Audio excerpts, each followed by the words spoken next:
First Covenant Foundation is proud to present the Rainbow Covenant with Dr. Michael Dallen. We'll explore the Noahide movement and its connection to Israel and the Jewish people.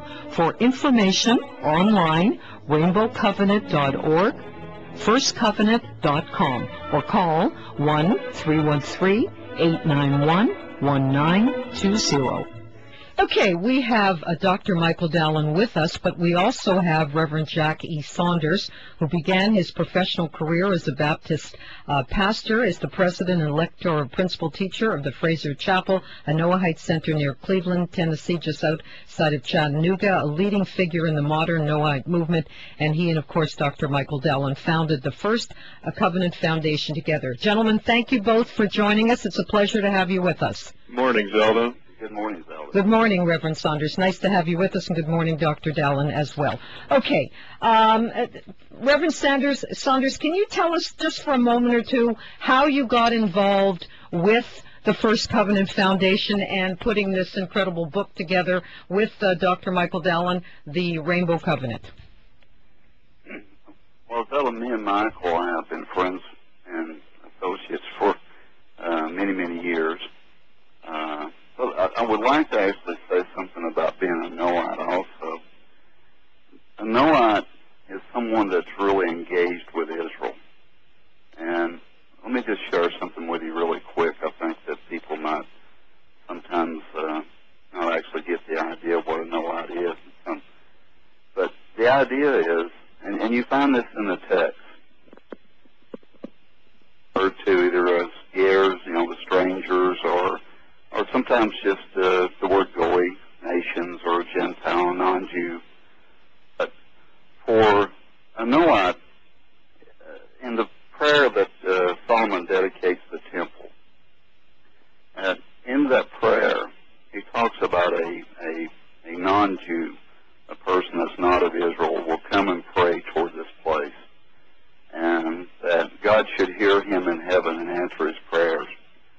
And the reason being is that Solomon says that the non-Jew should come to understand and to know the God of Israel just as the people of Israel do. And he says this twice in the prayer.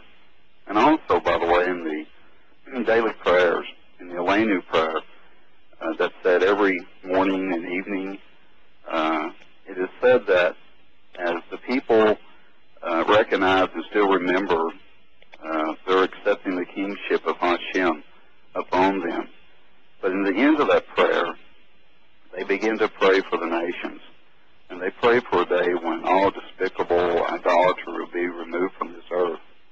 And that ultimately that all the nations would accept the kingship of Hashem upon themselves.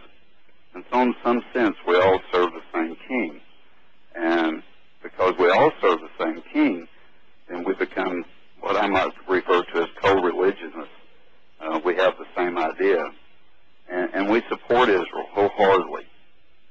We, in some sense, find a great respect and gratitude for these people that have maintained the idea of the Torah down through the ages under severe hardships. And all of our respect and all of our honor that goes to these people is due them because of that steadfastness and their sense of Torah. Thank you, Reverend Saunders, for that information. I think it's quite important. But Dr. Dallen, can you tell us from the First Covenant Association's perspective, why is Israel so maligned all over the world? I mean, why is it that we're totally apologizing for our survival, for being Jews everywhere we go, especially in Israel? What does the First Covenant say about that? That's a great question. We don't know what it is to be Jewish. We don't know what it is to be Israel. I learned a lot of that from Jack Saunders. I learned a lot of it from our co-director, Rabbi Michael Katz. It's the three of us together who really created this book, The Rainbow Covenant. Come to our website and find out what this battle between Israel and its enemies is all about. We need to know what it is to be Jewish. These people and this covenant is how we find out who and what we are, what our mission is in the world. We don't all have to be Torah scholars. We don't all have to be studying in a kollel or in a yeshiva.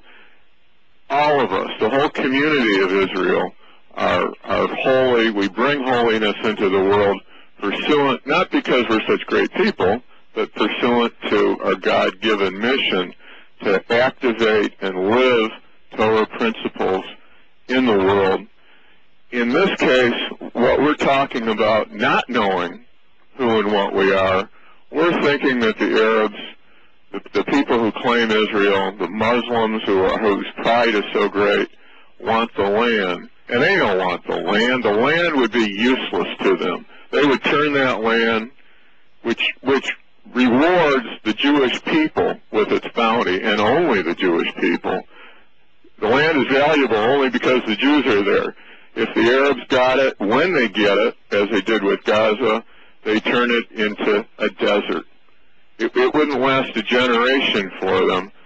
It'd be like my own city of Detroit, that used to be a thriving city in its downtowns and its neighborhoods, right, and now because of larceny is worth very little. Is almost a desert too. The Jews give the value to the land. To talk about giving up the land or any more of it to these people who cannot make it work for them is something that only people who don't know who and what they are would do. But we can learn who and what we are from these non-Jews who do not want to convert to Judaism, but who do want the holiness that they can bring to the world, and that Israel can share with them by blessing Israel and by doing what the King of the universe wants them to do, which is not just to bless Israel, but to live themselves the Torah principles in the Torah that apply to them. Well, I think you've hit the nail on the head, Dr. Dallen. Reverend Saunders, we're almost out of time, but I still want to ask you, why, in fact, should the non-Jewish community or the Noahites, why should they embrace the Jews? Well, there's actually all kinds of reasons. This would take a very lengthy conversation to probably answer that question very well. But without being engaged with Israel, we have no attachment to the Torah. And again, as I've stated previously, that it is this group of people that have preserved the laws from Mount Sinai and have kept intact not only the laws for the people of Israel, but also maintained and kept intact the laws for the rest of the nations. And so we must be able to engage them. And I hope this is the message that we have in our book and also on our website. It's a very strong, a very clear message. It's a message that says that we must engage with Israel to learn about the King of the universe, to have correct and proper ideas about the King of the universe. And it's with them and only them that we can get these clear ideas from. And also, not just the correct ideas and the clear ideas, but be supportive and let the people of Israel know that their Torah is the Torah. There have been so many people down through the ages that have derided the Torah using different methods, such as replacement theology or JPD theory, the documentary hypothesis theory. But we stand against all of that, and we stand with Israel. We stand against the enemies of Israel, and we want to be a blessing. And well, I thank both of you very much, Reverend Jack Saunders and Dr. Michael Dallen. The book is called The Rainbow Covenant. We're going to give you the website in just a moment and the phone number. Bless both of you. Thank you so much for joining us, and we look forward to spending more time with you again in a couple of weeks. Thanks a lot, Zelda. Bye. Pleasure. Bye. The Rainbow Covenant with Dr. Michael Dallen has been made possible by First Covenant Foundation.